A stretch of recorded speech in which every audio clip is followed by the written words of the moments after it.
Hello, everyone, and welcome to another episode of the Wise Decision Maker Show, where we help you make the wisest and most profitable decisions. My name is Dr. Gleb Tsipursky. I'm the CEO of Disaster Avoidance Experts, the future of work consultancy that sponsors the Wise Decision Maker Show. And today with me is Jill. Jill, can you tell us a little bit about yourself and share about what you do? Yes, thank you so much for having me today, Gleb. My name is Jill Koziol. I am co-founder and CEO of Motherly. Motherly empowers 40 million women every month on the journey of motherhood from conception to college. Excellent. And tell me a little bit more about how AI is impacting your business. I know it's changing your business in a number of ways. Tell me more about the impact here. So AI is obviously the hot word, and frankly, I know a lot of people are probably tired of hearing about it lately. I do think it's important to look at how it's changing media as a whole. Motherly is largely a media platform connecting with our audience across a multi-platform approach, but all digital media oriented. And it's having significant impacts on our business. To start, as an expert-driven platform, Motherly is having to protect our content from other scraping tools that are there and that are trying to effectively steal our content and our IP. Sure. And then share that out with outsourcing. And so what we've had to do, and what I believe increasingly other publishers will do, is actually put our content, that expert-driven content, behind a wall. And so for us, it's a free registration wall that we put up behind all of our parenting content. And it is going to be the price that consumers and audience members have to pay to get to true expert content that is something that they can trust and verify, that is sourced ultimately. So that is one. Number two, it is changing how users are getting their information. For media, this is incredibly important. Of course, we've seen social significantly change the way users get information. Video has become increasingly important. And now we're seeing users get their content and their information from a multitude of sources. And I think it does threaten expert-driven content in that way, because I think we live in a time of disinformation, and I think it's dangerous to consumers of content, that it will be hard to find what the sources of information are, and that we have a responsibility as publishers and to protect that content that is in fact expert-driven, so that our users know that they can trust us when they come to the content. So I guess there's a challenge there because, of course, you want to drive users to the content, including through generative AI, because generative AI right now is increasingly including links to the content. So presumably, if it got some content from Motherly, it would include a link. But you are deciding that that's not the way you want to go. You want to protect your content from being accessed by AI and therefore from linking users to your content from AI, from various AI chatbots that have internet connection. Yes, so we do think it's pleasant and encouraging to see that more links are being included in the results. However, we do believe that content is not just the king, it's the kingdom. It is the most important thing out there, and that when you value your content and what you're creating for your brand, that there is a rationale behind creating a wall for that, so that actual users are getting that content and finding access to it. Motherly also, as a way of serving our audience, is also launching our own AI-powered coach, parenting coach. And that coach you're able to engage with. We've named it Quinn. It's powered by Vernique, an amazing AI company. And it is only pulling on content from Motherly's thousands of articles, content that we know are expert-driven. And so it's not just about creating a walled garden and protecting your content from others, but it's also keeping up with the technology and leveraging it to answer the questions of your audience in a quicker, more effective manner. And then, of course, yes, also it's changing media in the sense that our editors and our content team are going to be finding ways to create content in a more inexpensive way, but that also still holds true to our brand guidelines and guardrails. So how will you be using AI to create new content to serve the users of Motherly? Well, to start, one of the things, let's even back up a second here. So often in the past, AI and other technologies have not really taken into consideration women and mothers at the foundation for that. Mothers and women make 85% of the purchase decisions in the US at least. They are foundational to society.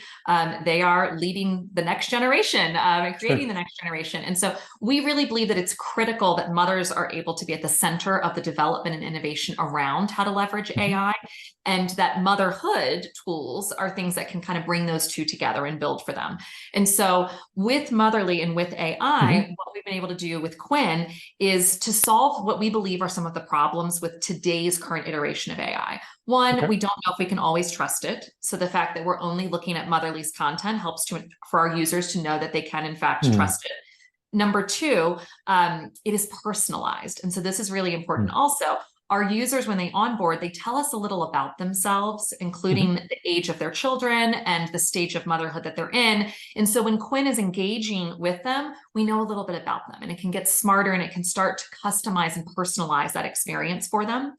And then the last is just the voice and tone that it uses. Motherly's voice and tone in our brand is very, very well known and beloved.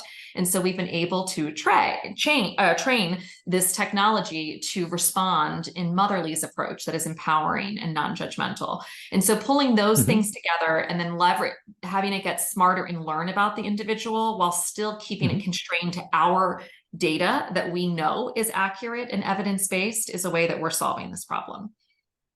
Interesting. Now, more broadly, how do you see generative AI impacting the audience segment of mothers more broadly within Motherly, but also more broadly, how are mothers actually engaging with generative AI, positively and negatively? Right. So again, I think there are always two sides to every technology or innovation, and I like to focus on the positives of that. I do believe we see this in our state of motherhood data that we run every year. We run the largest statistically significant study of mothers every year in the US. And we see that mothers are overwhelmed. 85% more every year say that they are burnt out. The mental load of motherhood in the United States is very, very high, especially for working mothers. And so we believe that AI can help solve some of those problems. The innovation, the acceleration of change is very, very rapid. And we believe that if technologists and innovators will build tools that have mothers and their needs at the center of it, we can get to real greatness. We can, as an example, I have a colleague who is a lacrosse coach for her child's team of 6-year-olds, I believe, or 8-year-olds. And she is able to, instead of planning out the entire lessons for that, she can ask AI to come and help her do that and pull that together. So I think to the extent that artificial intelligence is helping us to get smart fast and to get more efficient and save time, that will help mothers. That said, that should not be an excuse for the government and for employers and society as a whole to not invest in ways to reduce the mental load of motherhood and parenthood. But I do believe that we're going to see meal planning and scheduling and all of these innovations and tools that every mom and every parent, frankly, needs. I think we'll see those actually come to fruition now. Interesting. So this overwhelming burden of motherhood, we've known that fertility rate has been dropping in the US. And that has definitely been a challenge, and partially because mothers are burdened and overwhelmed. Women are burdened and overwhelmed. So do you think AI will help address the dropping fertility rate by making motherhood easier?